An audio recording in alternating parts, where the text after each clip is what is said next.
guys, welcome back. This is the Above Average FPL podcast. My name's Adam, and as always, I'm joined by Baker. Good evening, my friend. How are you? I'm good. I'm good. This is it now. We're back. We're back. Routine. We've got we've probably got lots of new people in pre-season. If you haven't tuned into this before, this is the bit that we enjoy. This is the bit where we get to talk about the football that's happened, make as many big statements and takes as we can. Only clip the ones that actually work out, disregard any that don't work out, and hope for the best. That is the And only probably way to not be, score that mate. many points. Well, some might not. Yeah, I mean that's so. What I'm gonna do is I'm gonna just start this pod before you go and out me completely. I'm gonna start this pod with I made a mistake, right? I made a mistake by not looking into Reijnders enough. I didn't look into him enough. If The only your moment. pod partner did a whole video and called it The Man Who Points. Yeah. Yeah, so I admittedly didn't watch that. I didn't watch it. I can't, was I away already? I can't remember. I You mean, were away. yeah. We'll So give you that.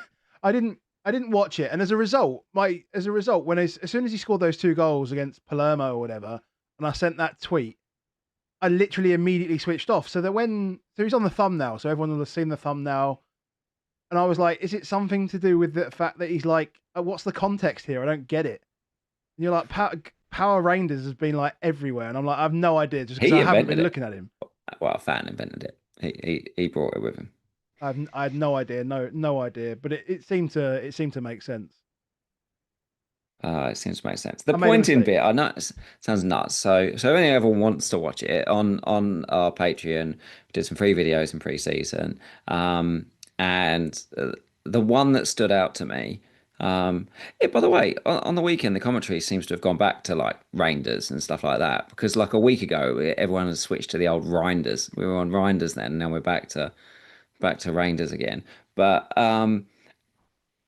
there were two things which I immediately took was like it's absolutely nuts that people are suggesting this bloke can play as six. He does literally zero defensive work. Like he is, if you go to his FB ref, he does nothing in the defensive. Like there's a reason why he still didn't get any bonus with a goal and assist. It's because he does no work whatsoever. And he's bad at it. Like he's actually bad He at it. Like the he reason doesn't care. well, He's that's got it. no interest in it. The reason, as you say, the reason he was bad at it is he committed so many fouls. That was a huge part of his negative BPM. Yeah, I do think they've got it just a slightly bit wrong. If you go onto any site, he made one tackle, which should be 2 points on the baseline, and he's not been credited it because you can see the breakdown of it and scout, and they haven't credited him. So I've been always thinking, maybe we'll get a late extra bit because that would be one bonus if that creeps in. But honestly, the big tip hates defense. Like doesn't even like to track back, which I do think at some point is not going to be good for him with Pep. Is that he just doesn't want to do the work. But the second one is I just couldn't stop watching how much he points to where he wants the ball. And people that point to where they want the ball, they're not the guys that are interested in playing in midfield. They're the guys that want to be on the end of things. And Mm. guess what? The goal and the assist. Point. Tell me where you go. Like he doesn't give a shit. Point. I'm going there. I'm getting in behind you. Um, he's nuts. He's nuts. He will only just get those points though. He has to score. He has to return. He has to do those things. But maybe he just keep on will doing it. Like he's the one this week, isn't it? Like we have to look at it and because he's so cheap, if you haven't got him, there's like so many guys that didn't do the points. I've got them all, Whether it's mate. and they're expensive. I've got literally all of them. Like the guys that did the points was Salah, who I don't have, Yeah. and Reinders and Anderson, who I don't have. All the guys in the middle, nobody did the points, and I've got I every single one of them. yeah. Yeah. Should we just rip the band-aid off on the points? Should we just go to the points? Let's do the points, then do a bit of admin, and then we can talk about the games. So these are obviously in-play points, excluding obviously the game that's going on right now, which is Leeds versus Everton. I believe is still 0-0. So yeah, we'll start with me because I'm the lowest ranked person here. I got literally one outfield return, and I'm very specific about my outfield because it just makes it sound so much worse. Okay, so I am currently when I took the screenshot, I was ranked like 7.7 million in terms of game week rank. In fact, I have no idea how my live rank is actually Ugh, better than mate, my who cares about what the rank is in game week bloody one? true, true. Right, Sanchez in goal, clean sheet. Thank you very much. I guess I was lucky in some respects to get that. Murillo 2 points. Pedro Porro, my highest scoring outfield player, 12 points. Captain. Got it right. Got it right. Got it right. That's tick. I'll take that one. Frimpong, 59 minutes and 40 seconds of joy. Tielemans, Villa was shit. Saka, Arsenal was shit. Bruno 2 points. Palmer 3 points. Wirtz 2 points. Watkins 2 points. João Pedro 2 points. My bench didn't even do anything either. Dubravka 2 points. Anderson 2 points. Steve 1 point, and Mark Yu didn't even bother playing. So bench boost 2 is off the table. Bench boost 2 is off the table. I have 39 points, and I'm not going to make any transfers this week. I'm pretty sure I'm not going to make any transfers this week because as bad as these guys were, Brentford were bad and West Ham were bad, and I've got 4 players. I've got 5 players playing them this week.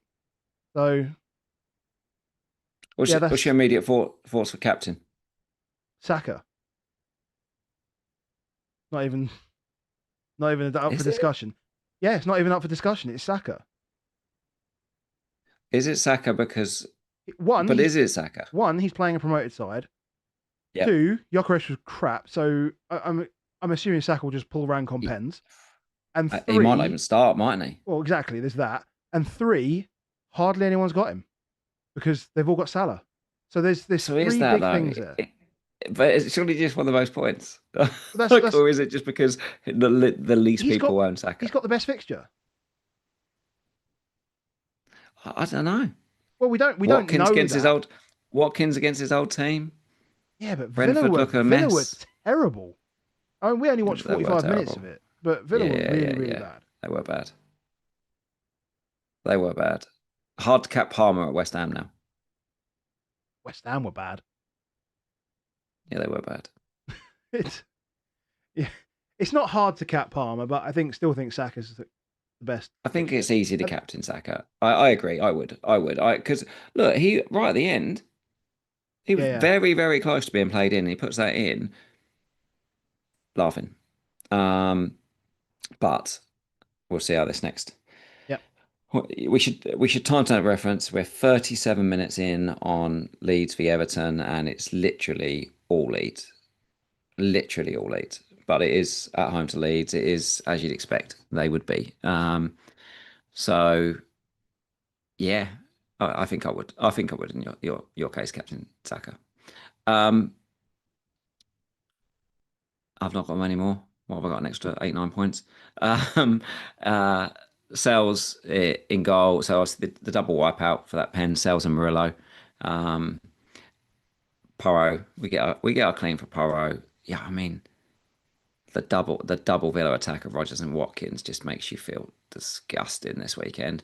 And then the double attack of Chelsea for Palmer and Pedro makes you feel sick.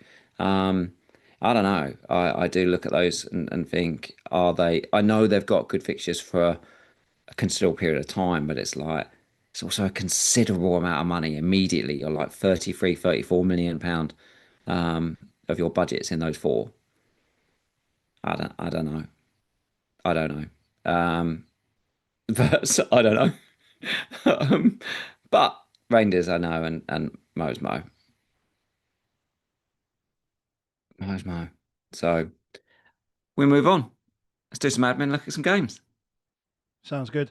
First of all, hello, welcome to everybody that has joined us live in the chat. Over 140 of you listening to us instead of the Leeds Everton game. Really appreciate you guys being here. So shout out to you guys. And hello to everyone that's watching back after the game or watching in the morning or watching on a Tuesday, Wednesday, Thursday, whenever you watch.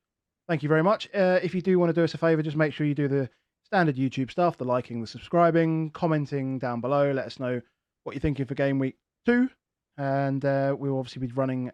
We'll be doing a sort of team selection video on Thursday, where we'll basically cover most of the questions that are around the team selection for game week 2.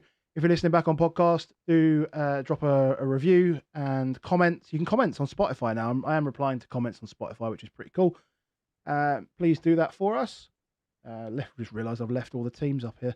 Of course, we need to shout out Dan. So Crypto Block Dan, our friend, our supporter. He sponsors the pod, has done from day one. Absolute hero of ours, and he's an OG in the Web3 and crypto space. He's held Bitcoin since like 2012. Damn, we should have done that. Anyway, he is an NFT collector. He advises. He's an angel investor.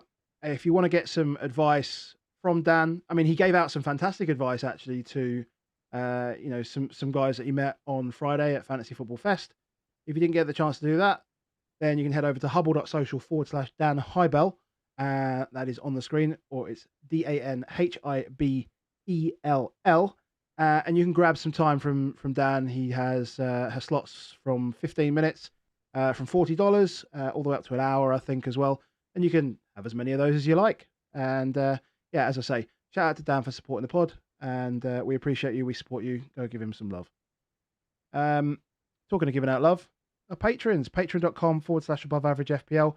I did say that I was going to list out all the new patrons we've had. We've had so many, I didn't actually quite get the full list together. So I will make sure that I do that on Thursday. I promise. We'll list out every single one, right? It's going to be a long list. But shout out to you. If you want to come and join us in the Discord, you can do so. Patreon.com/aboveaveragefpl. Games are going fantastically already. Last Man Standing has started well. A few people did pick West Ham and a couple of Everton picks, and someone would pick Burnley. Love you, Kev. Everton's not finished yet. It's true. It's true. Oh. FPL Blackjack was an absolute bloodbath, which is hilarious. Only 2 people had managed to beat the dealer at the start of the game, which was incredible. There were like 58 entrants, and only 2 people beat the dealer. So that game will be restarting pretty soon, I'd imagine. So if you want to get involved in the next one of that, then do so. And also, we've been doing, or I would say like the royal we have been doing free content over on Patreon as well. So just drop your email in there and you can get wonderful recaps of one game a week, right? You're going to do one team or one game a week on Tactics? One team a week, and anything we sort of post, sort of newsworthy wise and stuff that goes out on there, then you'll get that straight in your inbox. While we've been on, you've gained a point. Because Bob Sanchez has just gone up to 2 bonus. Fantastic. Last one on the Patreon as well. We've got over 150 in the Discord now. We are going to do some NFL fantasy. So the Premier League one set it out. We are going to do some NFL fantasy drafts before the season starts in a couple of weeks. So if you want in on the NFL games, you've got to get in probably in the next week or so. We draft, and I think probably next week. Yeah. So free coasters, opportunities to win better opportunities to win mugs. You can win whiskey through Beat Baker. There's above average FPL gin, which is around as well. So yeah, all sorts of things going on, and we'll always come to our patrons first on that. Tell the people how many coasters are turning up tomorrow. 1,200 are turning up tomorrow. 1,200 coasters. So, and they're new. They're square. They're no longer circle. They are square, and they're double-sided. None of this one-sided business. They are double-sided. Who's going to be the first people to get them? You will need to be quick on the Twitter if Adam asks for some retweets and likes and DMs, because they will go. Better do first game, I suppose. Well, I was just going to do very quickly. Mini League 1 WTCH2. There's over 6,000 in there now, which is the most we've ever had in a mini league, which is fantastic. I know that because I was like 5,950th at one point, which was fantastic. And just a very quick shout out to those guys at the top of our mini leagues. So Henry, top with a bench boost, 119 points. Currently got Tarkovsky in play right now as well. 119 points. 119 points. In second in the Discord league is John Edgar with 83. So a bit of work to do just to game week behind. Nigel Gormley in third on 81. Andrew Ogden 78, and Yogesh. Yogesh is always in this. Like every single season, he's always at the top. No matter when we do it in the season. 75 points, sack of potatoes. And Henry's obviously top of the public league. Peter Gein, Steve Hunter, Bradley Nicole, and Stephen Stannard. You guys are the rest of the top 5, all over 100 points, all captaining Haaland. Maybe that was the way to go after all. Which game do you want to start with, mate? Let's start with Liverpool. First game, isn't it? Here we go. The plots are back. The plots are back. Again, then, so to explain anybody that's new to here, what we will do is we'll have open these XG plots, which the lovely Sertout, part of the Solio gang, makes for us.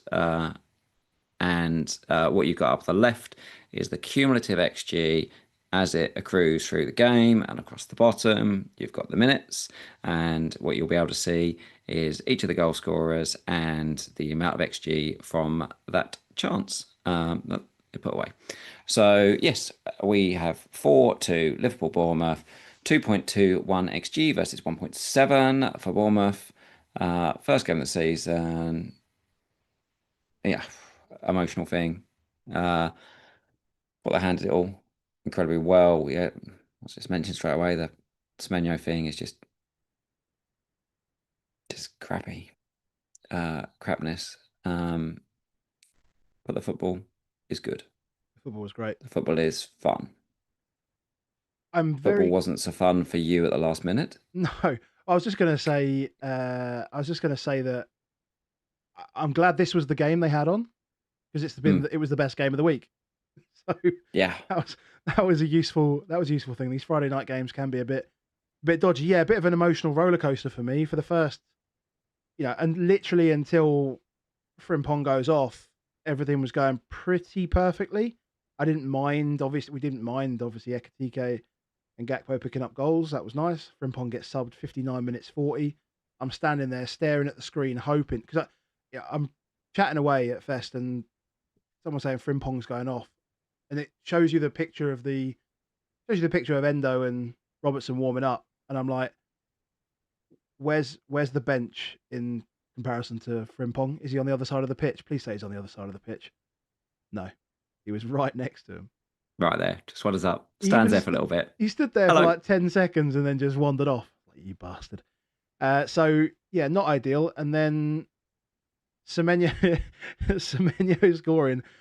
scoring was a big moment for me. Obviously, all the Virgil clean sheet wipes, that was hilarious. And then Semenyo scoring again was hilarious. And then Salah in the kind last of as minute. we called out it would be to an extent, wasn't it?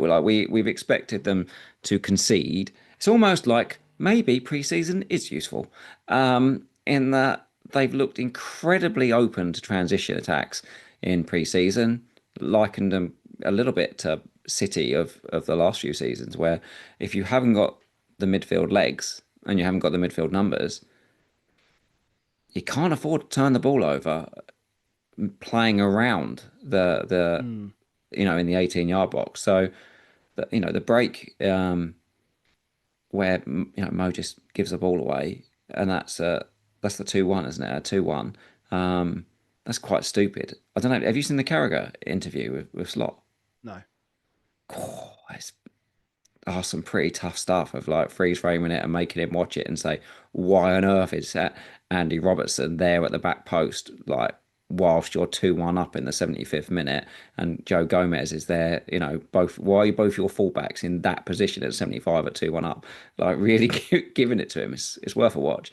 I guess it's a bit weird because obviously Gravenberch was obviously a big reason they had little sort of limited protection in front of that back four, and when you take off legs like Frimpong and Kirkes, and obviously you replace them with older legs like Robertson. Oh yeah, was it Endo rather than Gomez? It was Endo first.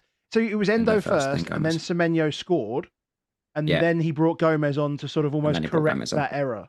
Of bringing him on. So, but no legs fullbacks for the first one, and then perfect. And then the no legs fullbacks are up front for the second. Like it was just like, mate, like what are you doing?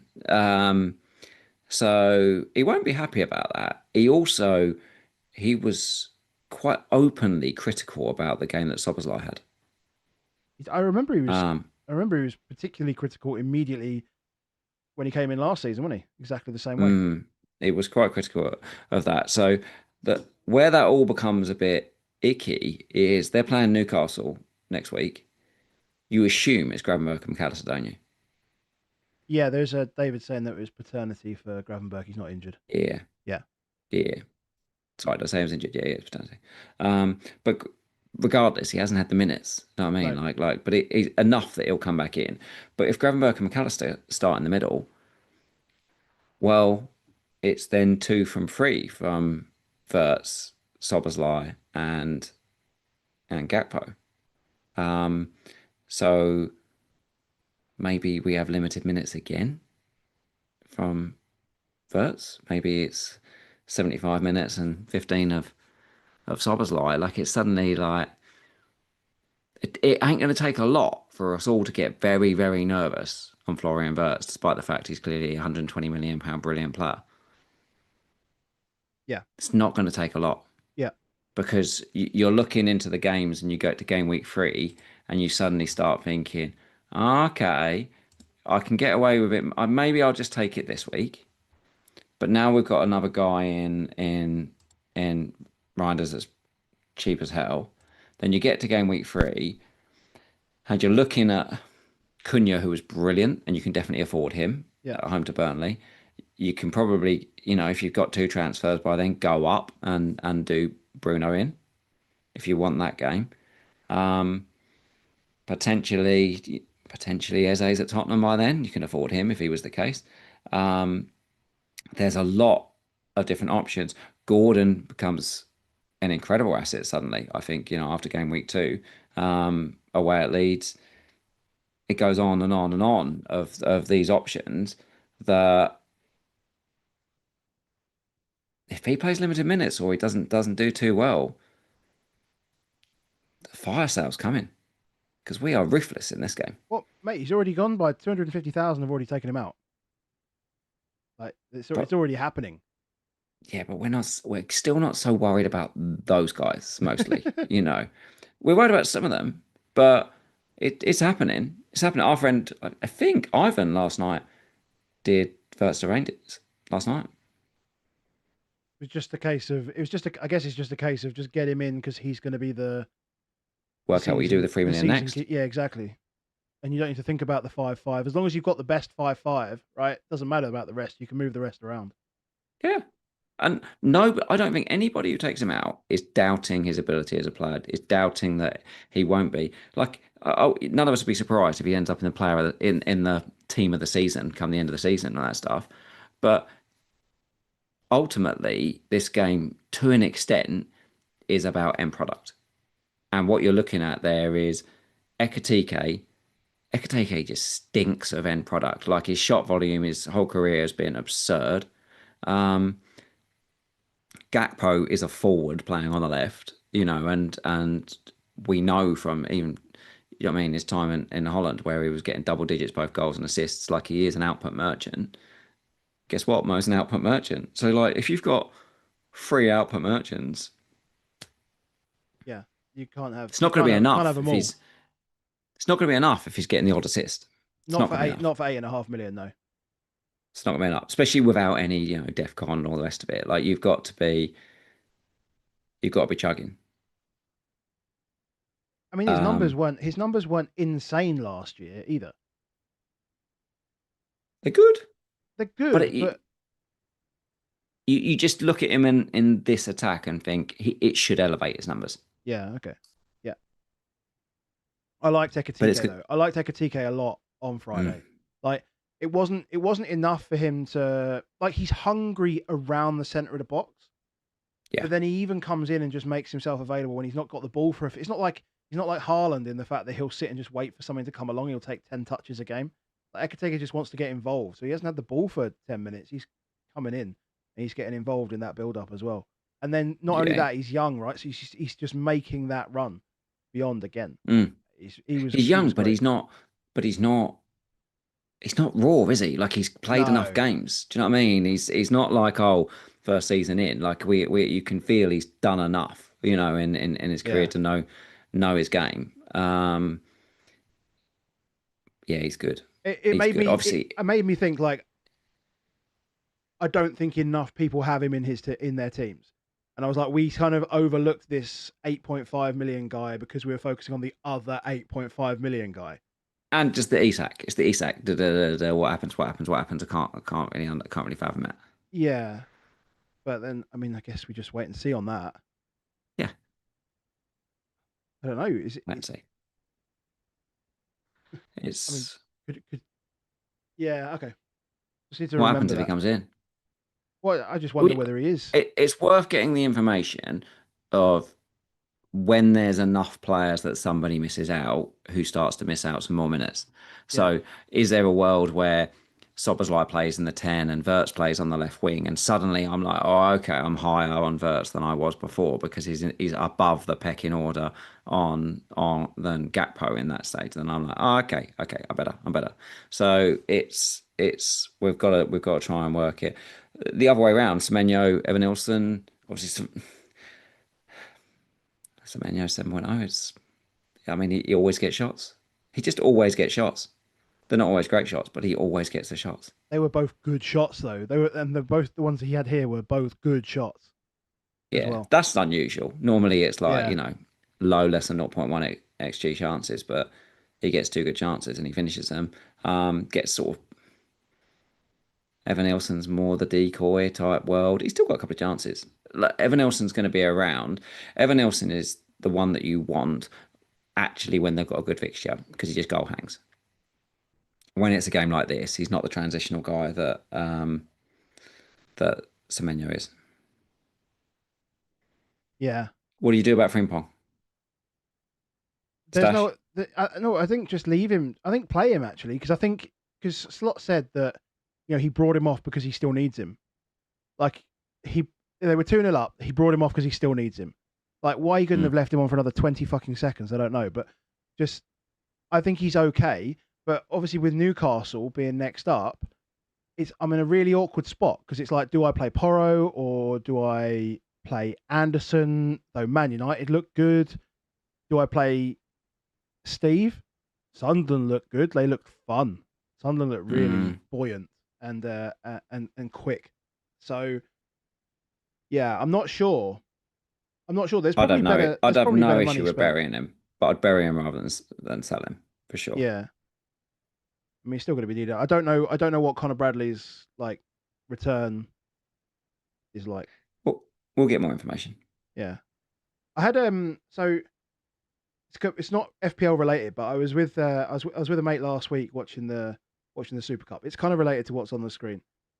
And we're talking about it's just a catch up basically, and he was saying he's expecting a little boy, and they were talking about names of boys, and weirdly he said he like gave out his whole name, right, and this is something like I don't know what, I can't remember what his first name was, but he said his middle name, he had two middle names, Oliver and Paul, and apparently it's because his old man is a Liverpool fan, and he wanted his son to have the middle names Oliver Paul, Oh Liverpool, like the old song. My word, And like he smuggled it. he Did you smuggled think it. he smuggled it? I don't know. He doesn't know whether his mum knows That's because incredible. there's absolutely no chance that she knew that when he was born, like zero chance. So whatever his name is, it's something Oliver Paul because he wanted Oh Liverpool, like the song. It's That's incredible. that's the best. That's the best thing I've heard. That is incredible. Um, I was quite happy when we tried to get them in. You can you try and make something out of the initials? You have to try and work that through, didn't it? I managed to get ECB, which is the England Cricket Board. I was like, I'll take that. I'll That'll take do. that. Do that when he's older. You'll like cricket. Son. Every time cricket's on, I'm like, you'll like cricket, son. You'll like cricket, son. It doesn't know yet, but it'll know at some point. ECB boy. Um, Yeah, just a let's little. move on. Let's move on. Let's I move had to on. just had to add that in there. Picture the scene. He reminded me from Discord. Right, let's get on with this snooze Mate, fest. You doing that one? Shout out to FPL Rockstar. Met up with FPL Rockstar for the first half of this game. Mm. And it was good because we managed to actually talk rather than watch the football, which was There nice. wasn't a huge amount because Newcastle have a midfield three, and their midfield three is better than any other midfield three. Yeah, You can't try and fight their midfield three. The only way you can beat Newcastle with their beautiful midfield three is to try and get around them with loads of pace. So what Villa have done is just sold all their wingers. See, they're selling Leon Bailey today. are they really? Leon Bailey's off on loan to Roma, That's mad. and they just keep getting rid of the wingers. Ramsey's gone, so we're gonna have got Rodgers out one side, which probably means he's gonna play one of the left or right, isn't he? Like type things. Guessland we've got in, so either they're about to sign a load of wingers. That's mad. You'd think that means Asensio must be coming back, and then, like I say, it does mean that you're not going to have Rodgers in the 10 probably that often because Tillman's played in the 10 in this. Yeah, But they needed Tillman's in midfield because they had nobody that could pass through Joe Linton. The good thing about Tillman's and Rodgers, what you saw in the first half, and actually where I thought like they got a little bit, they didn't get the XG, but they almost got in by either Rodgers or Tillman would drop in and just go over the top. But you effectively needed Tillman's to drop in so that Rodgers and Watkins can go over the top together. It's you've got to have somebody that can play ball in it. Like Anano and Camara were just they were never going to be able to play through this team. And then you've got no pace out wide. Made a very, I mean, what a dull home performance. Do you remember we used to say Villa used to get 3 goals at home every game? yeah. Yeah, It was weird. we shouldn't forget. We shouldn't forget that Eddie Howe is not even. There's no one even close to him as the best matchup manager in the league. No one even close. Gets none of the credit for how good he is at matchup management. Like one of the reasons why they've done what they've done and managed to achieve where they've managed to achieve is how good he is when he has a week to think about it. It's when he doesn't have a week to think about it that it all goes wrong. But if he has a week to think about it, he will work out ways to say, I will nullify you and you won't be able to do shit. But and he'll try that again against. So that's the one thing about Mo. Like you're like, well, neither of these teams massively impressed, and will Newcastle be able to get out? But you're like, Eddie's got like 9 days to work this one out. He's very good at it, and it's at home. I find it incredibly hard to captain Mo, despite the fact that he still feels the blanket when I look at the other guys that I've got the options for this week. But yeah, and then even for Villa, obviously they get a man sent off, but it's almost like I don't trust the guys that I've got here. I don't trust my squad, so I'm not even going to make any transfers, and it's just not any substitutions. It's just I don't know, just the whole thing's just miserable. Gordon, I like Gordon. Um, I'm really tempted with Gordon in Gameweek 3 as it stands. We obviously find out all the rest of what might happen with the rest of them. But I look at it here and think to myself, he had 7 shots this weekend. Seven A shots. lot. It's a lot. 7.5 million on pens. And you've got to they've got to get the goals. They've got to get the output from somewhere. Yeah. If Isak's not going to be there,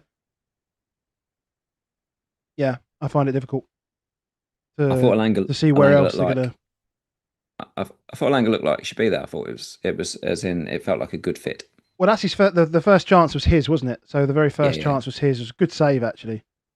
Yeah, he was quite good, that from keeper. Bizzo. Yeah, that was one thing maybe we should probably put into context. I know he was good. He kind of had to be, but a defense is very, very different when you have the first choice keeper there, right?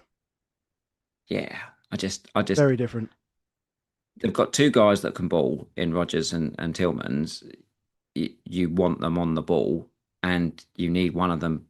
You need one of them close to your striker, and you need one of them a bit further back. And you push one out to the left, and you put the less mobile one in the 10.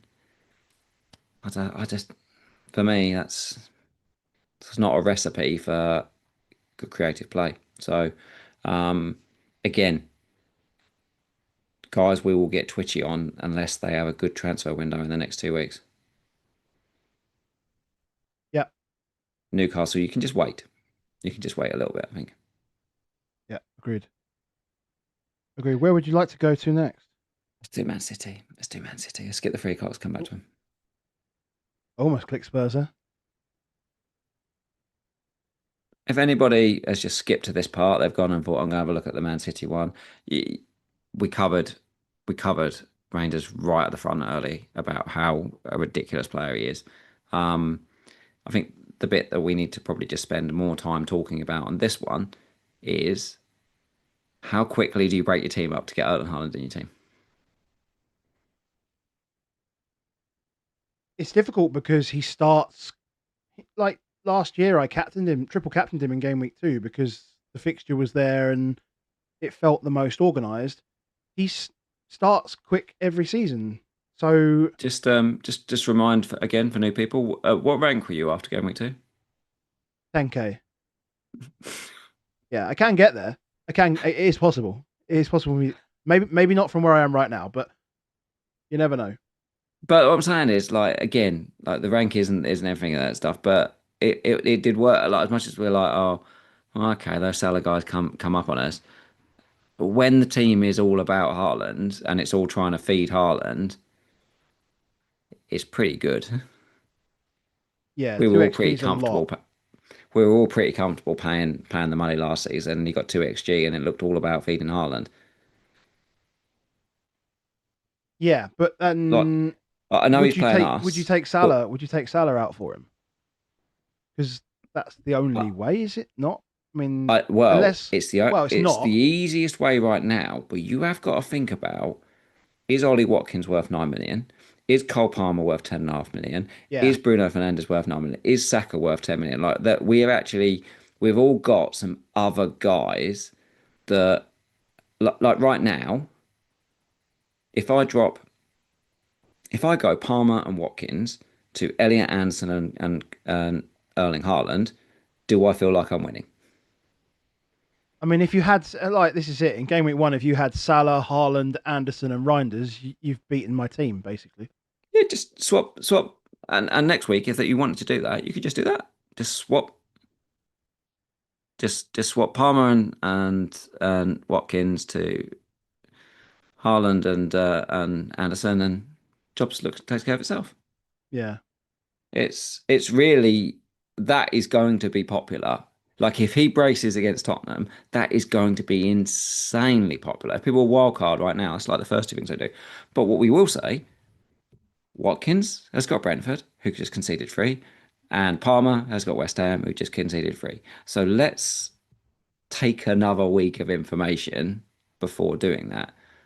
The only reason why I say that you might consider doing it this week would be if you would really want to captain Erling Haaland. I'm not sure I'd want to. I mean, well, maybe But that's me. That's me. that's because you like Saka better. You like Saka better One, for this I reason, like don't you? Saka better, and 2 Spurs, isn't it? We don't Defensive know. We masterclass. don't know. We don't exactly know how well Frank will set up for that, but we do know he has got plenty of time to prepare. Yeah, And it's the early game on a Saturday, Gandhi hour. But we have to note it. I said, I think on the pod last week that I think all of the 0.5s are better than all of the 6s, and all of the 6s absolutely smashed it. Aït-Nouri got 9 points. Cucurella got 9 points. Gabriel and Saliba absolutely smashed it. They're £6 million for a reason. I guess the thing with Aït-Nouri is the reason he smashed it is because he played left centre back. And yeah, what we don't know is if RDR was fit, maybe Aït-Nouri didn't even play. yeah. Or maybe he did play, but he only got 6 points. Or maybe he did play and he got 15 points because he scored as well. Like, we don't know any of those things. But what we do know is, what's that? Cheers, Frimpong. 6 million, Sorry, 1 point. Frimpong. Yeah. Oh yeah, you're right. You're just reeling off these absolute Even smashes at Van six Dijk got million. the fucking. Even Van Dijk got the DEFCON. Uh, But yeah. Sorry, mate. But yeah, the thing with Ait Nouri is we now have new information in that he can play left centre back, and he can get defensive contributions if he does. Now, if we see him do this sort of almost like in a game where Vardiol's playing central centre back and he goes to left centre back, yeah, it's green light as green light can be for Ait Nouri, because we either get a guy that occasionally drops in a left centre, like we had Vardiol.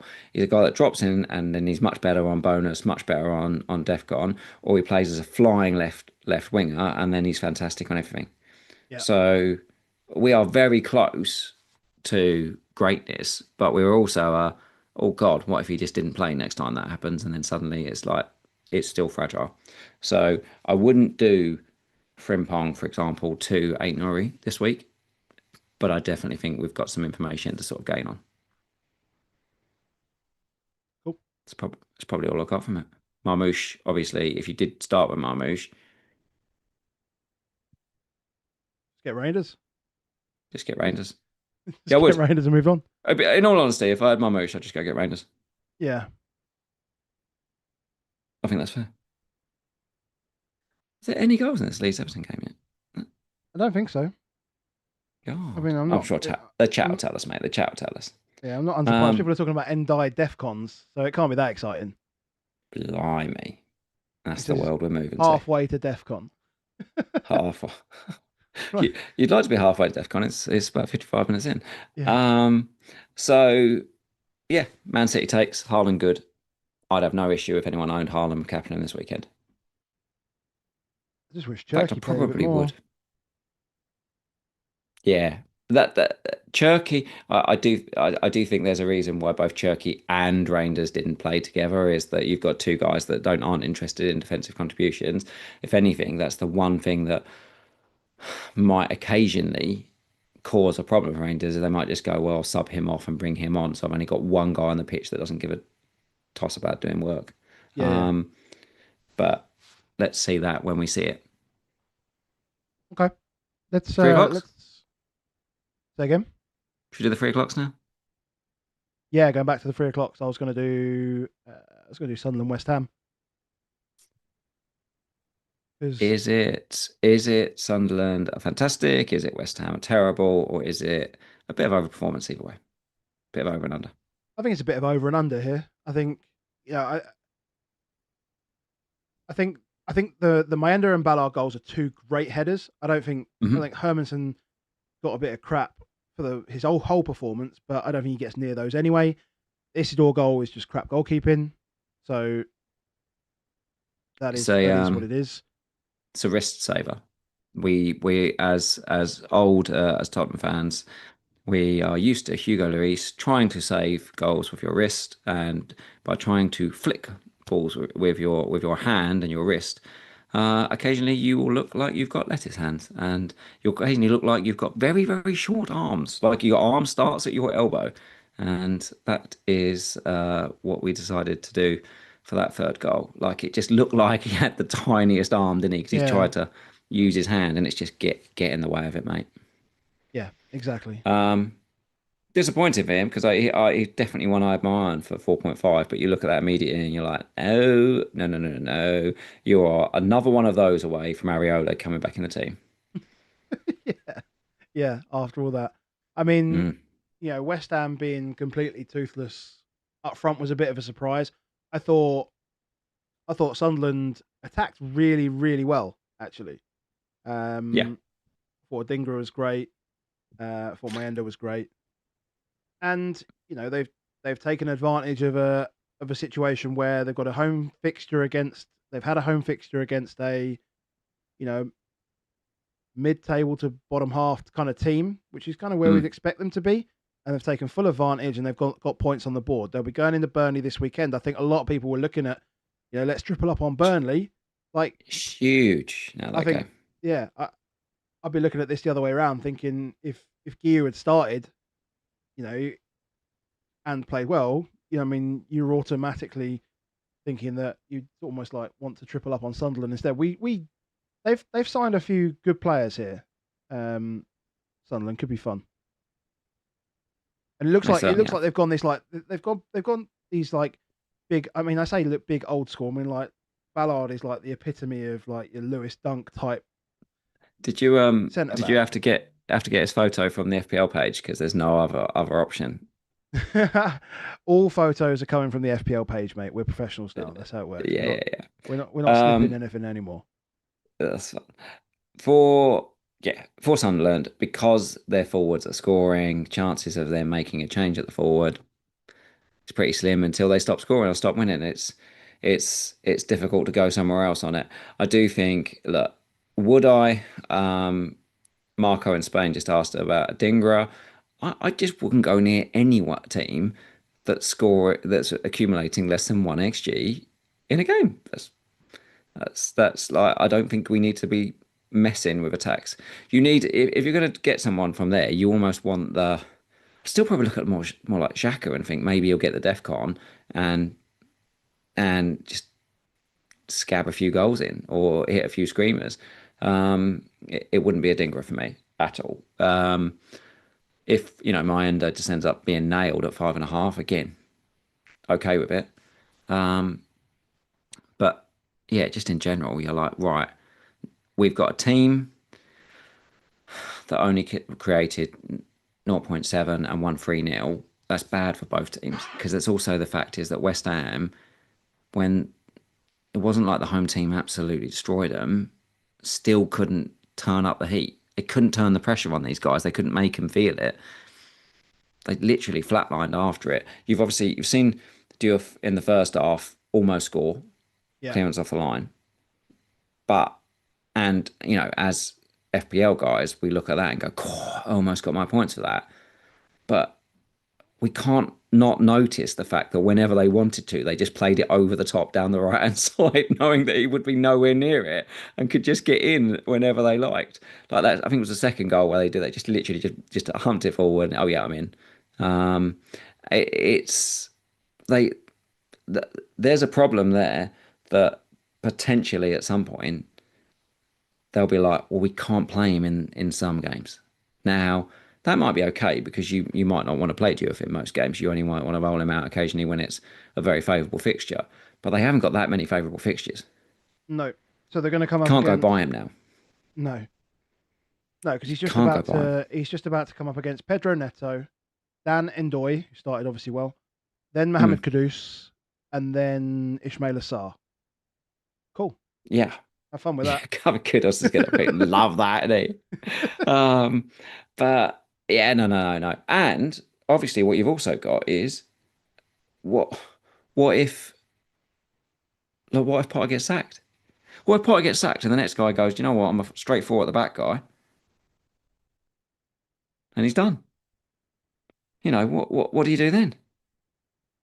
Oh, I've got something for you.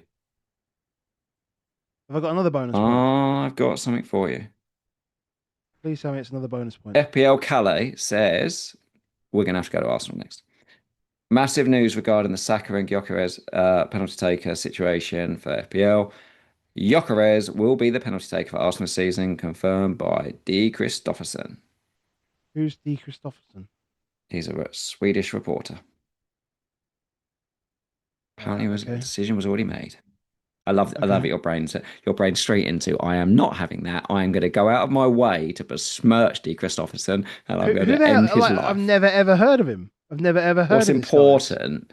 I think he might have more credibility in the game than yourself, sir. Probably 71,000 followers. Fair enough. I mean, that's reasonable. Big news. That's annoying. Well, I might as well just go Saka to Reijnders and then Watkins to Haaland. Watkins to Gyökeres cap. Or Watkins to Gyökeres cap. let's cover the assets from this, and then let's flick over to the Arsenal game.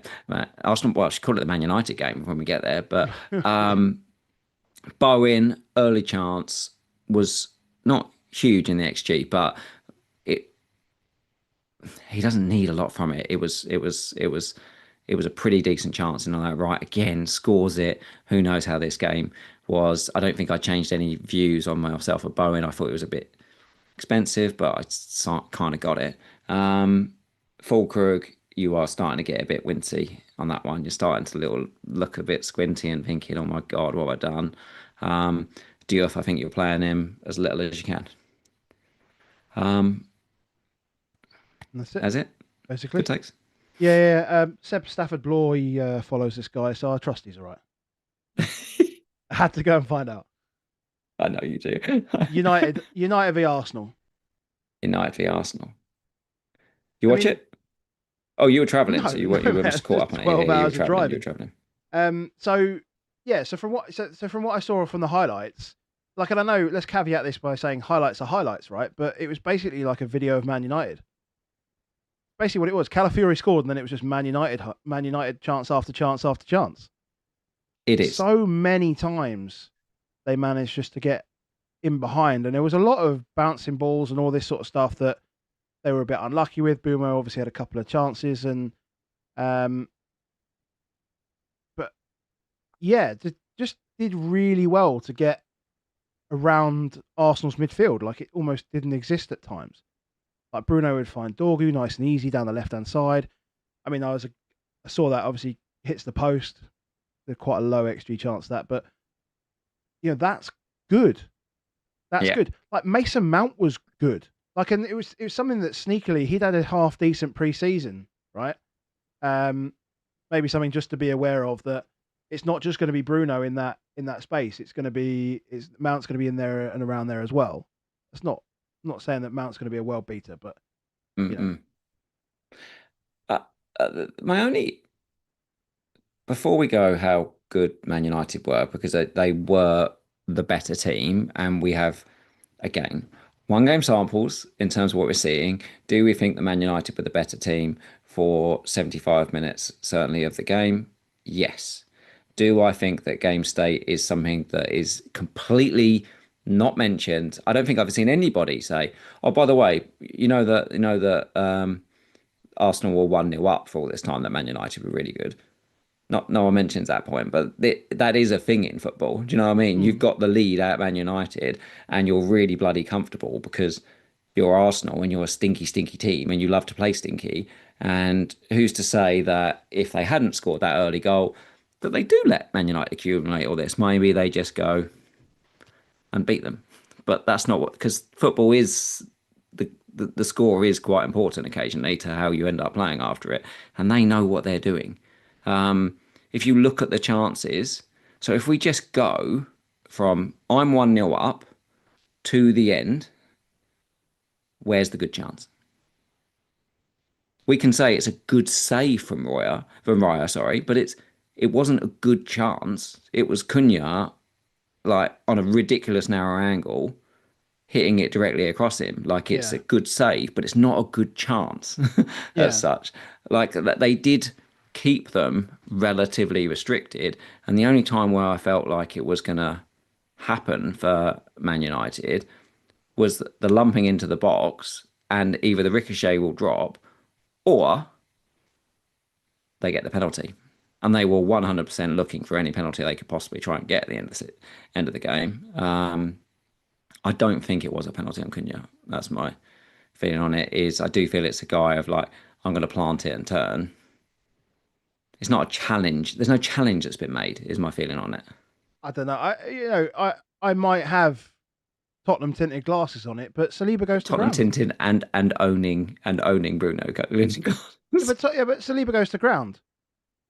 I also find it weird. I also find it weird that there's a big thing about holding and pushing around at set pieces, and then Calafiori Saliba just shoves into Bayindir, right, and then nothing gets given as well. Just totally bizarre.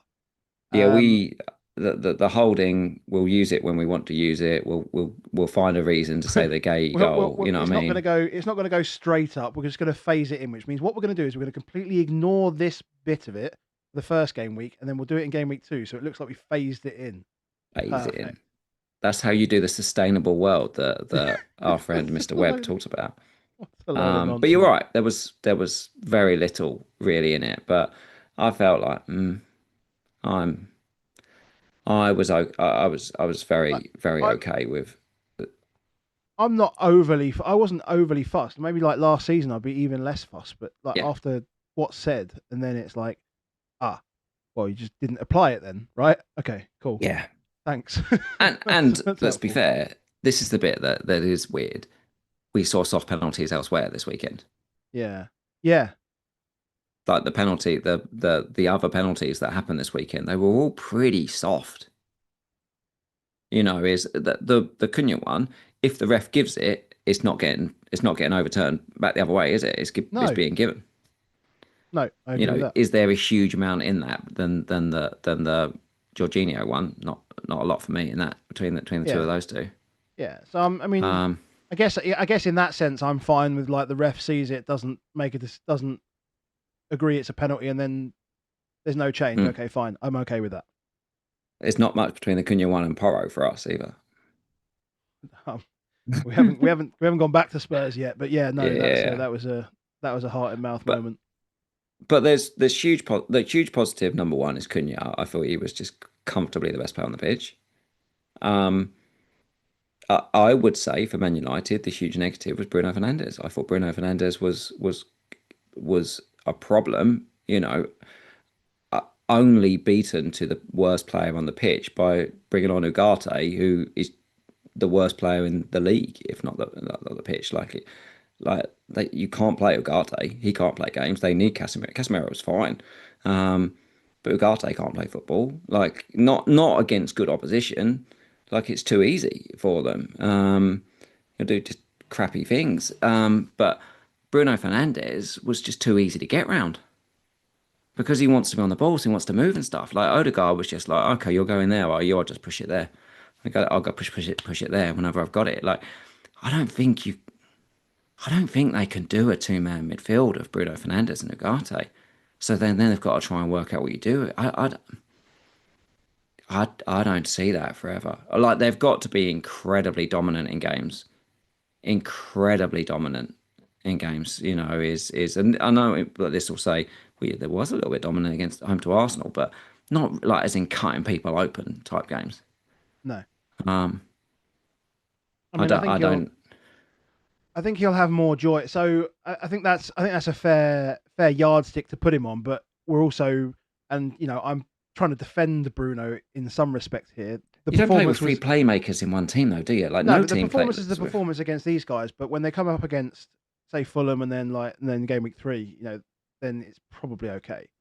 I just don't And know. they You want to probably play need to. three playmakers against anyone. That's the bit that I look at and go, would But you? Like I but almost feel like they should make a decision. nothing here is gonna negatively impact Bruno. Like it's bad now. Like Bruno's Yeah, not the one they're gonna bench to make that system work. They will mm. replace somebody else to have Bruno in that team so Yeah. that it will improve Bruno. So I think my point being And I is and like I think I Bruno's think still it'll. good. I wouldn't surprise me if it starts moving in between Ahmad and Bumo out to the right, and you put Cunha and Bruno back in twin tens and stuff. But you're like, who are the midfield two? Like, why did he not bring Mino on instead of Ugarte? Like, what's Cobby done for this bitch? Yeah, it's weird. I know that obviously you got the interest in Belieber, but that looks like it's not happening this season. I don't think they can wait for him for next season. I still think they have got to go out and get a centre midfielder because Casemiro's legs won't last the whole season, even if they haven't got Europe. Ugarte is not the answer, never will be. Um, and you don't really want Bruno playing centre midfield. No, no, no. That's fair. Um, yeah, I'll see what That's they fair. I do. mean, he was one contribution away from an extra 2 points as well. He got to 11. It's not. It's 9 million quid. You need more from 9 million quid.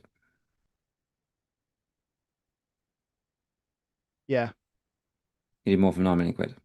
Like is if you're counting defensive contributions for like 9 million quid, I can find you. You can just pick Caicedo because he'll get it every game. Yeah, Caicedo had a lot, and like the weird thing about Caicedo was, Caicedo only had one recovery. We said before, like the start of the season, like the key thing for midfielders is recoveries. Caicedo had one. It will do what he needs to to get there. Like Genuinely it's insane. well, Genuinely we've done insane. most of the big guys. We've done most of the big guys, and what I say about Saka, it might seem like it was a relatively stinky performance, but just take into the fact that they were 1-0 up. Like I don't think it would put me off of Saka. We're not even talking about Gyökeres, and I don't think we can talk about Gyökeres when he's playing 59 minutes and they look better once Havertz was on, and Saka looked better once Havertz was on. I was going to say you can talk about taking the pens, but if he's not in the pitch, doesn't matter. I Yeah, need to find a way out of Saka soon, don't I? If that's the case though, because I can't just spend 10 and yeah, but you can't just spend like if Palmer wasn't the pen taker, like you just bin him, like you wouldn't even but think about it. we were happy. He only got 2 pens, whatever it was last season. Yeah, but you don't look back and say that was okay for two Yeah. pens. Like you look forward and think I'll get 4 or 5, right? And think that's probably enough. But Gyökeres might be the pen taker, but it's how long he's going to be on the pitch for? It's how long he's going to be on the pitch Mm. for? Is the chances came at the end, and Saka will be on the pitch at the end of the game. I would not panic on Saka at all. I still think a lot of people will move to him. Out of these 10 million, 9 million guys, he's the one that I thought this weekend was like, I wish I had him. If I was, if I could just have a free wild card now, and you said all you can do is make one move, and it's a 10 million pound player, then not a shadow of a doubt, it would be in my team now, even with some dodgy fixtures coming up. Yeah, I mean, again, yeah, that was the only shot he had though. We say he was in, but that was the only shot he had all game. Just because they didn't have any shots. You're backing them to have more shots than this. That's true. Um, That is true. It's true. Where are we where going? do, We're going where back do you to want the to three go? o'clocks. It's funny. We said If you let's do the wish. 3 o'clocks, and then we did one, and then disappeared off to Sunday. Well, we can do that again. What do you think? We went. We We went. cuddled We three did times. cuddle with 3 times, and one photo for John McKenzie afterwards as well. It was. I thought the first half was a bit stinky, but the second half was a little bit more clinical. Like it felt like we grew into the game a lot. And weirdly, the graph is really a representation of how I feel the game went. Like everything about it. Like we started off, we had a couple of big chances, then they had a few little knockbacks, and we sort of settled in. Everything went a bit quiet. Second half, we came out bang, bang, bang, and it was like we're the Premier League team, you're not. And the thing that worried me a little bit was, I mean, I don't want to talk about all the same stuff that you spoke about on the Patreon video.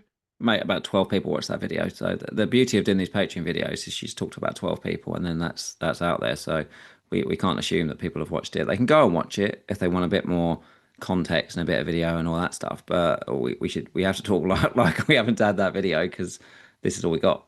Okay, so Spurs set up in like a 4-1-2-2-2 4-1-4-1 type thing, or Yeah. 4-1-2-3 or whatever. Gray in front of the back four, Spence on the left, Porro on the right, obviously.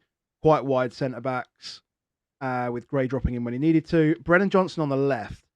So the weird thing about Johnson on the left is that I was saying to you many occasions, it was almost like Jed Spence didn't want to pass to him at any opportunity. They got too close. Brennan wasn't willing to make any runs. And that's the thing Yeah. about Brennan is he gets into great positions, both left and right, when he's got the space to move into. So if the game's on the other side of the pitch, like we saw with the Sarr goal, the Sarr pass to him for the goal. He had so much space on that left-hand side, he could choose where to make his run, and the ball towards him gave him enough space to make that run and score the goal. But when Spence was coming down the left-hand side at him, he was like, well, where the fuck am I supposed to go? Like, I can't do it. I can't take him on. So I was just like, don't bother passing to me. And he didn't bother. So he just turned around. That was kind of what the first half was. That was kind of the first half was quite a lot went down the left, and then nothing really happened from it. We fiddled around the right a little bit. Kudus got a bit of joy, got that cross in for Richarlison. Richarlison was just like it feels like that performance was what we wanted like the whole time from him. It's the performance. Look, if he stays fit, those are the performances that we'll see from him. But It's just if he stays fit. the finish, like let's even put the second goal aside because the finish for that was ridiculous, right? The finish for the first one was so calm. Like So calm. I haven't seen him do that. He snatches, he tries because he feels like he's desperate to score. But He's had plenty of time off, hasn't he? And I don't think he feels. I do not think he's feeling like the pressure of like last season. It felt like. Don't forget, and we don't. Look, we don't. There's not a huge amount we know about Richarlison in terms of mental. So no one ever really knows the deal, but we do know that this is a guy that had really suffered with his mental health. Interestingly, say like his TikTok before the game. Okay, so he did posted a TikTok before the game of him in the garden with his baby, and you're like we know as dads, mate. Like it makes a big difference to how you are in life and do all those stuff. We have no idea what kind of mental, but we knew that he was in a terrible mental state. Back in those times, you could just watch him and feel like he was going to cry at any moment, and the weight of his world. And he didn't look like that. That's exactly what we're saying. He was calm. His temperament was good. The crowd loved him. It's interesting, albeit what I would say about Solanke is the hold up play when Solanke came on, it was just a bit crisper. It just looked nice. And Dom could have scored himself. yeah, Um, I do think though at the moment it plays into you start with Richarlison, you bring Dom on for the last 20 minutes until you ride this, don't you? You can't. You've got a striker that scores a brace. You ride him. yeah, yeah, of You've course. got a guy that's played. You've got a guy that's played for number 9 for Brazil. Yeah, and he scores a brace on the opening day. You ride this shit out of that. Yeah, Like I say he was fantastic the Wednesday before as well. The energy was there. yeah, Um, as I say, well, once we figured out that left hand side and the way to get to the left hand side, the way to attack yeah, the left hand side, once we figured out how to do that, which weirdly we did by going down the right. Like that was how we attacked mm, down the left hand side was by starting down the right. Whereas in the first half we started down the left. It yeah. didn't quite work. Porro had one shot. It went 15 to 18 yards wide, but he had one shot. It did. So we'll take that. Spence had one shot. It was a almost rugby style kick through the posts, about 30 yards over the goal. I mean, Porro That should was have been kind of the booked and attacking almost bit, sent though, wasn't off. it? That was Yeah. that was the attacking limit from the fullbacks. I did feel like they were like, okay, because you had a winger that was trying to score and you couldn't really overlap him, and then you've got the Kudus who just can beat the man on his own. So it was difficult to see where the fullback creativity comes from. I do wonder because he did do it occasionally. I do wonder if there's a world where Richarlison goes to the left if we don't sign anybody there, and you Because play Solanke and Richarlison. we saw that late in the first half, didn't we? With Brennan and Brennan Richarlison swapping did around. a little swap, but like right now from a sort of a pedigree and actual time played there. He's our best left footer, like best left side. It's not left footer, but his best our best left winger. And don't forget the old days of Calvert-Lewin up top and Richarlison on the left. He can very comfortably play there, and if Kudus is going to spam the crosses, he might just move to left wing if we don't sign Savinio or somebody of that ilk. He's much more ready for it than Odebear and Odebear is almost more of a like for like replacement for Kudus. So Yeah. wouldn't surprise me if Solanke came in and Richarlison moved to the left as well. He could just be great. What do we have to say about Burnley? Difficult I think start. they did it. Difficult. I don't think they did anything badly. I thought they did some okay stuff. They were okay. They gave us a good game. They created. Look at that. They had a little run between 15 and 35 minutes. They really shut us up. Like the crowd was quite silent for that period of time as Yeah. they kept pot shotting and getting plenty of pressure in. And if they somehow managed to get something out of that, is then this game might have got a little bit icky. Leeds penalty, by the way. Is it? There's a live reaction. Josh Wilkinson Please Leeds. Please, could you be a sending off for James Tarkowski? God, imagine, I'll imagine, tell you, imagine. if Pickford saves, oh hello, yeah, I just turned it on. We interrupt this program. We interrupt this program. Yeah, that is it. It's Tarko. It's giving it away. Oh, is it? Yeah, Tarko Tarko has given handball. away the penalty. Oh, please send him off. So it's deliberate. Denial of goal scoring opportunity. Come on, not playing the ball. Not playing the ball, love. What games So we got what? left? So while this, We're gonna so break for that. yeah, we can break for this. So while that's going on, do you think Porro should have given away a penalty? Again, similar. Like it's almost like the ball's not really there. It's not really ever going to be it. Therefore, I'm like, okay, but it felt stupid. How much did I enjoy watching that? Bear in mind, it was right in front of us. I think I did grip your knee. I think I seem to remember as he did it, just gripping your knee and being like, The old oh, Carragher to Henry job. oh. But yeah, this is going to go on for a bit. There's a VAR check, so All right. Okay. they're just going to check to see whether they do or not. So let's Anyway, go to the next. That's it from us. I think you don't pick. I'm quite okay if you play Porro in any game. I think next game we'll get. Obviously, it'll be back to wing back against Man City. I'm planning on playing him, but let's work it out later in the week. Still time for sounds stuff to good. happen. Sounds good. 3 games to go. I don't Brighton want a versus Pickford. Fulham. I just don't want a Pickford penalty save. That would be so icky. So icky. Um, Brighton, I Oh, think Leeds have scored it. okay. Yeah, That's good. it's gone in. So Oh, that Nemeka is taking it. He's 5.0 striker. is he really interesting? There's a Now way we're to get. interested. There's a way to get it, Haaland. Now we're interested. Yeah, he's taken it, but he's taken it because he came off the bench. Shh. We have WhatsApp groups with no context. We need context in this, mate. That's what you We come have to to have hear, context. people. We find context in each of these different things. Yeah. Oh God, he telegraphed the crap out of that too. Um, Brighton, Fulham. Brighton Now, Fulham. Weirdly, I wasn't actually overly. I thought it was a pen. I actually thought it was a pen. I yeah, think he yeah, yeah, gets. yeah, yeah. I think it's way It's too close soft, to him. but it's pen. He gets way too close to him and legs tangle. I think it's a pen. Yeah, yeah, yeah. I think he gets I too think it close. is. I think it is. But in general,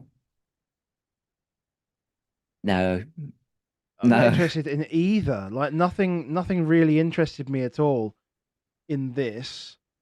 Fixtures, Take it fixtures are just a like you little. just take out the pen and this is as even as it gets this game with a base with hardly any chances. This Um, it's Sunderland. It's Sunderland West Ham with less goals, basically basically, on the non-pen basically, XG. Um, if you've got Jorginho, it's a big tick. Like he got you a return.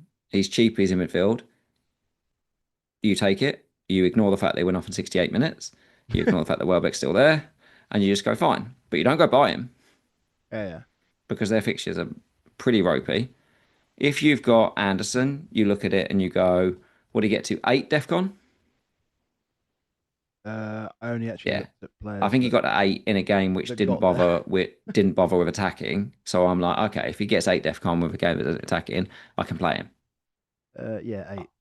I can play him. All I've got to do is have a team that do some attacking and I can play him. Yeah, So it makes would sense. would I expect him to get DEFCON home to Man United? Yes, Yeah, I probably. would. I would. Do I expect him to get clean home to Man United? Well, that's a little bit less certain. Yeah, yeah. I think that. I mean, not to just flick back to United, but Bumo and Cunha both had a lot of sort of long range chances, and I think Mm, that I've seen in the past the end position of those shots be a lot better than straight down the keeper's throat.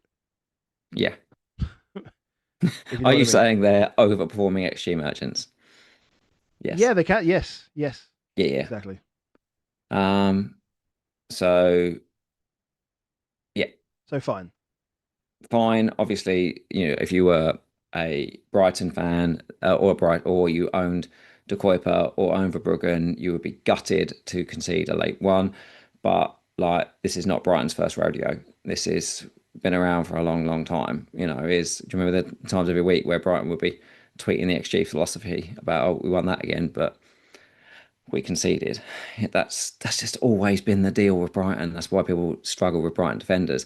That's why Brighton defense almost normally is bet slightly better analytically than, like, as in it's higher in analytics than it's almost like the grass one that we've sort of got our head around and be like, yeah, it doesn't tend to play out as well as the XG says. Yeah. Yeah. Um, Weirdly, the other way around, Fulham have got quite good, but analytics have found them right out, and they're like, these guys don't keep cleans. Um, and so they always hate the Fulham defence. Apart from Anderson, maybe a little this season, but that's DEFCON. Leave them alone. Leave them both alone. Cool. How does Chris, he? How does he keep doing it? Not. they've signed Not. another striker today. They've They don't signed need another to. striker. They don't need to. They don't need to. Like the finish for the first one. So the finish for the first one is so good. Like I don't think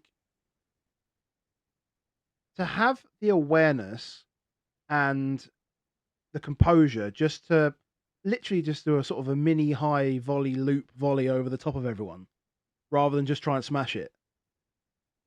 It's it's experience, it's maturity, it's great goal scoring. Like just a really really good goal. It's just really, really And good, and then they've got guys a bit like they've done with Alanga towards the end of the season. Is they found guys to do the legs for him.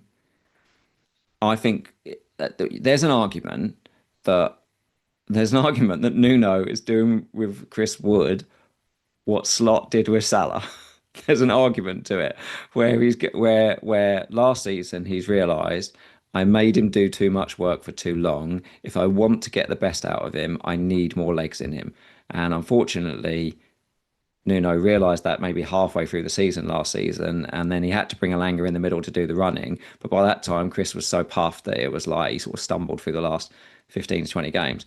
There's an argument now that what they're looking at and saying in Gibbs White and Doy, the new guys, the million new guys they've got and all those, we're going to provide so many legs on the pitch that Chris Wood's literal jobs are win the header on the goal kick and be in the box to score. And that's I pretty mean interesting you if that's the say case. yeah, but the his second goal was a complete opposite that because it was just a pure channel run. If you haven't done any running for up until that point, like if yeah, Everyone else has done 40 minutes worth of running. He's done about Everyone's done five. 45 minutes and they're all puffing, and he's there having a fag, standing there, just wait for the ball. And then Elliot Anderson just goes, "Thank you." I mean, boom. Do you know who that pass reminded me of? I've said it many times, mate. He's just reminds me of Steven Gerrard just a little bit. There's just that little bit of him that I've just got in me that says there's a there's just a baller there. There's just a baller. He's not just a blocker. Like the technique of the crispness of the pass, of the bang, the want to take the direct free kicks. I just do think he will get better and better. Um, I don't think I don't think it's wise to jump onto Anderson right now.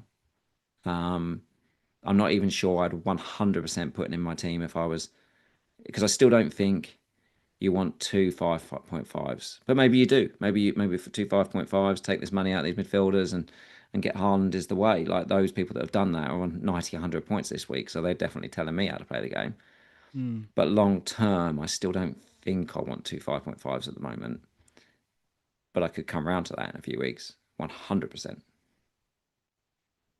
Maybe that's the meta. Maybe that's the method. That's what we have to figure that out quick. But like, if he's going to play 90 minutes, we talk about Reijnders. Yeah, almost certainly play more advanced and in a better team. I think that's the only thing about Forest is I still would like to see them play a team that I don't expect to be in a relegation battle. I think that Yeah, it's obviously one game sample and stuff. You got to play and beat who's in front of you. It's really weird that preseason was just so devoid of goals from Forest, like both ends, like nil yeah. nils, like 6 of them or something stupid like that, and then just to bang out 3 goals in the first half was just like, oh shit, that they were just saving them all up. And so I would like to see them playing a much more stable opposition, not one that's just had their whole heart just ripped out. Their Yeah, current makes star sense. striker doesn't want to play. All this stuff going around, and then make a judgment. But then if Anderson plays 90 minutes, then he is just going to be. Well, we still need to see if and how McAtee and Hutchinson are going to be integrated into this because those transfers were only Absolutely. confirmed at the very, very end of the week. I think McAtee was over the weekend as well. Even yesterday, I think it was Yeah. fully confirmed. Yeah. We we found we know nothing about defensive contributions because I know the one guy that everyone said is the worst on defensive contributions gets the defensive contributions, and the other guys got nowhere near. But is that because it's Brentford? Like, is it because so one of the things I probably didn't think about with this is Brentford aren't really a team that like possession, and Forest aren't a team that likes possession. And when both teams are full of guys that don't like possession, They just end up hicking it to each other. or it never gets there, almost to an extent, it just bounces around in the middle. So you end up with people like Sangare getting like 10 defensive contributions where it was, and Anderson ended up with 11. You've got Einer in there who inverts in. Vandenberg he got 14. So, but yeah, I don't think, especially clearances, it's like they almost they didn't need to. They weren't charging down an attack because there wasn't enough attacks coming by. Yeah. So yeah, I don't know what to read to it. And Brentford, you just need to see again if Thiago just if it gets to the end of this and he ends up being the guy and he's on pens and he's playing at Brentford on 6 million, we will all go there if they get to the end of this window. But we don't really expect that to happen, so we need to wait for the information. Yeah. What would you do? I think if you've got any Forest guys, you probably have to play them against Palace next week. Yeah. It I think leads us that's into absolutely fine. Palace Chelsea. Is this our last game? It's the last one. Yeah. We're not going to do Leeds Everton. No, no, We've already no. discussed the bit that matters. Um, Um, yeah, I think you just play. I don't think you just play your Forest defenders. You didn't buy them to bench them against Palace like that. no, Nothing that happened this week changes that. I don't think. Like, look, if it, like any team in this league can score a free kick, create an issue from a set piece, you know, all teams are good enough to do that against all teams, right? No one is hmm infallible there. So, Palace here, Chelsea are obviously a better defense, but they've had their issues as well in defense, and they still didn't manage to create a whole load. Um, so yeah, I would just play my Forest players. I got no drama there, none at all. What's your take on this disallowed goal? Better ask the question. I think it's a cop out. I think it's a massive cop out. I think what's happened is they've tried to rule it out for the shove, The push. and they've realised that it's probably not a push, and gone, hold on, what rule can we apply to rule this out? Now that we think Yeah, we're going to rule it out, totally agree. I think it's an absolute nonsense.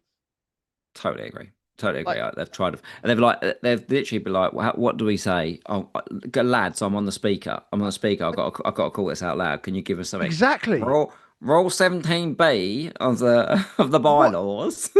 Like, because where Gahey runs across it. Have you What seen how many pictures? difference? There's loads What? of pictures, basically, What? by the way, of just thousands of free kick goals with guys just standing in the wall and no one's doing anything about it. What in the past 12 months? Because it's been a rule for Yeah, about 12 months. Yeah. 2019, I think that someone said it came in. No. Yeah. I thought it was only like a 2019. year old. No, 2019. Oh, another right, team. okay. I Right, okay. reckon. I What an reckon. absolute nonsense. That's such a Let me. joke. For those that don't know, is we like to make up things and pretend that they really happened, and then you can spread this news. And after a while, let's see if we can get it into the mainstream that happened. I'm going to say that in the summer, when the PGMOL had their summer meet up to all brief all the stuff, when after they have a little drinks, they have a few drinks, and they have a quiz. And I reckon it was a quiz question. I reckon, or it was like a brag where like a few of the refs were together and they start after for some beers. Do you know how they say the thing about like blokes can just sit around and just say sporting persons' names and have a really good time? You ever seen that? I reckon they do it with like certain infringements. And someone went 1 meter from the wall. So what? What's he doing? What's it? Did you know 1 meter from the wall? We can blow that. We can blow that 1 meter from the wall. And I bet you it was the same VAR guy and the same ref. And then when it went in, he got straight in his ear. We've got this. 1 meter from the ball. Style it out. I'll make you come over. Gets him over to the monitor. 1 meter from the ball, baby. 1 meter from the wall. Get on the big screen. Get on the tannoy. Yeah. That's Oh how, my that's how it God. went down. That's They how it had a went little down. drinking round. They were telling tales. They were just naming infringements. That was the one it went with. It's nonsense. Just Uh, ridiculous. how quickly can we sell João Pedro? Because we're selling everyone, but how quickly can we sell João Pedro? Or who are we selling him for Chris Wood? Or, I mean, we didn't speak about him, but because we just basically focused on City. But I thought Strand Larson had a few chances, didn't he?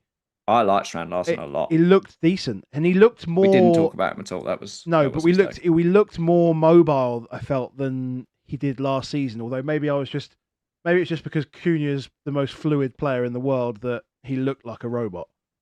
Yeah, But he definitely looked better.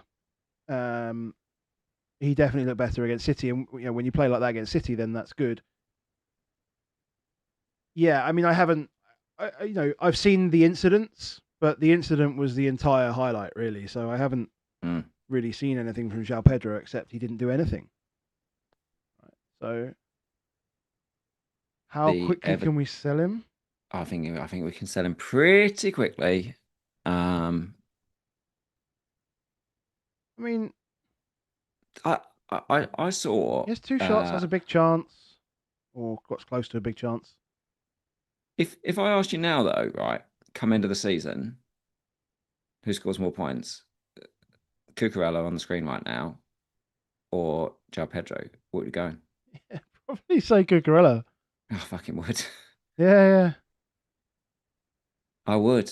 And I'd I'm probably say just like Cucurella. I'm just looking at this and saying, yeah, maybe you do. Maybe if I was wild carding today, would I have Haaland? Yeah. Would I maybe have Haaland and Strand Larson and nobody? And then maybe I'd have two 5.5s in midfield. And then maybe I would have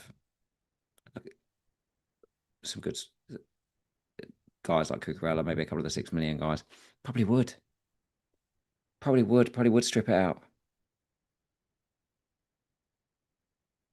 But in a week's time, we might change our view. But right now, hard to go in on Palace, still where they've got a couple of not so great fixtures. Mateta and Sarr. We don't know what's going to happen with Eze. We don't know what's going to happen in the transfer window. We know that Lacroix's great on DEFCON, so I would just play Lacroix any game I had him. Minos obviously gets the clean, but also gets booked. He likes to get booked. He likes to get booked and doesn't usually like DEFCON. The quad 16. Yeah, like not just it's clear. comfortable. Just Just clear. clear. Tarko, by the way, had 14 tonight. Got his 2 points for his DEFCON. Fair enough. I think Rodon might have just snuck up and got one bonus, but Goodmanson, the other guy that people are looking at, got all 3. Some people have got him. So Rodon, one bonus, what's that? 7 points? Got me a little 7-pointer. Take me on to what, 56? 6. 50, something like that. 55. 55. That'll do, mate. Yeah, I'm still on 39. No, I'm on 40. I'm 40. Sanchez has gone up. Thanks, I Sanchez. reckon that might put me into the top 4 million, maybe. Whew. Living the fucking dream. Just a reminder of that crap. Yeah, 40 points and 55. Anyway, Funny. So we're there. all the way We're through. there. We're there. Did you check But your first draft to see how many points your first draft would have got? no, not in a. Do you know what I actually did? Is and I cleansed myself of this, was on Friday, on the train up to Fest. So what's that, about 4 o'clock? I went through. I don't even know whether I didn't even look at what the pictures were. There might have been pictures of my son. There might have been anything, but I literally deleted the month of August pictures from my phone. So whatever's in there in August is no longer in my phone. Just I was like, I can't be asked to search them all. Just get it gone. I do not want to see all the crap that I would have saved, because at some point, like if it does just keep going wrong, I'll just keep going through the million pictures and I'll eventually find it. So I was like, delete it, then went straight into recently deleted and deleted the recently deleted. They are gone Already. There was some nice already. photo. There was some nice photo of you and your boy in there, There and would have been some nice you've just photos. deleted it. Yeah, it's just the way it had to be. I think let's finish on talking of Fest. Let's just finish on that. I put a little video out on Saturday morning. What I thought about it. Did you have fun? I had great fun. Great fun. I love it. I think it's just really. I think the deadline day is on the first day is a stressful moment. I feel like what it almost makes you do is get. I feel like from now, I don't know if it's, but you get comfortable early. So I'm cut. I was by 5 o'clock. I was like, by 5 o'clock, I need to be no considerations, no thinking, no nothing. Don't even think about where it was, and then wander in. I can just have a couple of drinks, and then it was like, oh, deadline's gone, and I was like, yeah, you're around enough people that if there's some news, you're going to find out. Like that's going to happen. So so you're around that stuff. But other than that, it was just chatting with friends, making friends, find some really interesting people, people that just come from all over that bloody love our stupid little game. It's great. Yeah. People Yeah. that we see and people we see and like we only see there and we see them once a year, but it's a once a year thing. You'll see them and chat to them, and you'll chat to them like there's loads of mates in real life that you only see once a year, and it's the same game after a little while once you keep going there. Yeah. I I love it. agree. I agree. Yeah. No, it was good to meet new people. It was good to catch up with people that I'd spoken to, and I think there's about four, maybe three people in Aberdeen that have kind of spoken to me on X or socials or whatever.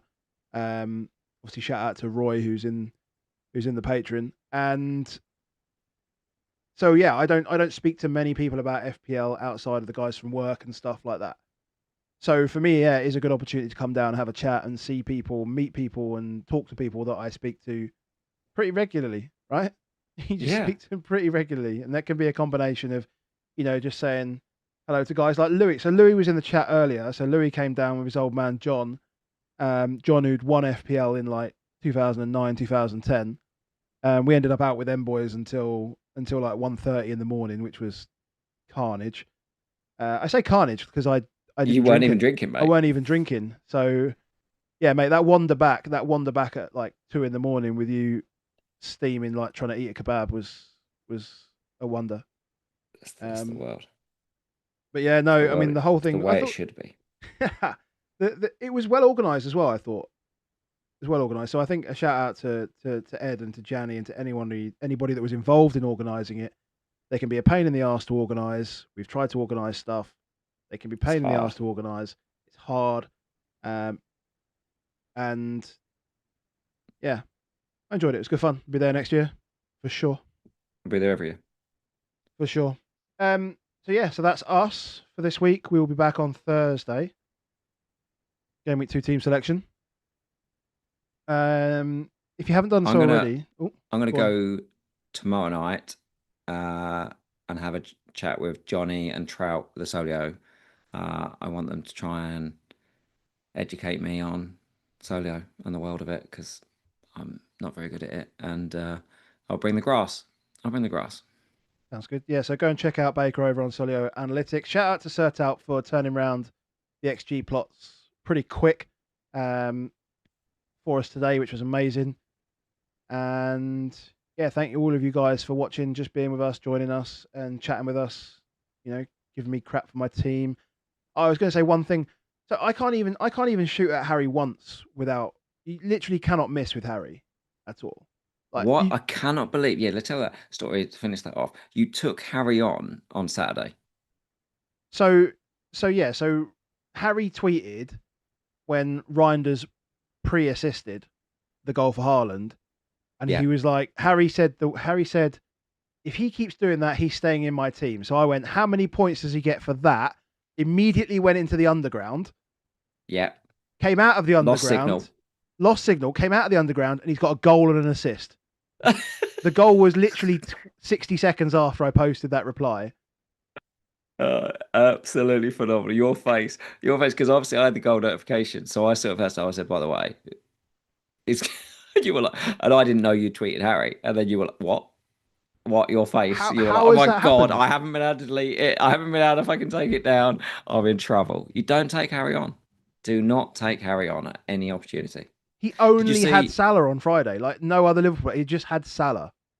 There's a reason why he's the most cloned team. Did you see the numbers? No. Oh, let me find it for you. I haven't checked me actually. Nobody clones my team, but I haven't been into. I apologise to anyone in it, but I have not been into any live site whatsoever this week, and have no intention of doing so. It's 4,611 managers with FPL IDs below 1 million. And hold on. Is FPL Harry's. Yeah, that's the most duplicated team. Yes. Harry has the most duplicated clone team for game week 1 with the same starting 11 and captain. 4,611 managers with FPL IDs below 1 million have this exact combination. So they've got IDs below 1 million. Like, they're not non-engaged managers. They are even the engaged. Yeah. So we've still got 5,000. Yeah. How many do you think have copied me? How many clones of my team? Tell me. None, mate. None. I'm literally one of a kind. You are one of a kind, mate. That's why we love you. That's why we all turn up every week to see you. Perfect. If you love him, give him a like. Move on. See you later. Right. Hopefully, I can change these lights from red because it's making me sick. Hopefully, I've had such a bad game week. If I get another red arrow next week, we're in all sorts of trouble. You realise that every single person in the game is on a red arrow this week, apart from one person, because we all started at 1. Yeah. Well, yeah. Well, we didn't though, did we? Because you start at your ID. You start at 1. You start at your ID, mate. If the game stopped before, it's the ID that so then the tiebreaker. Everybody had a red arrow too. Yeah, basically. Yeah. Everyone's on a red arrow. You basically didn't need to make it red. I didn't need to make it red. I was just angry about how bad this week. Right. We'll catch you later. See you on Thursday. Cheers, mate.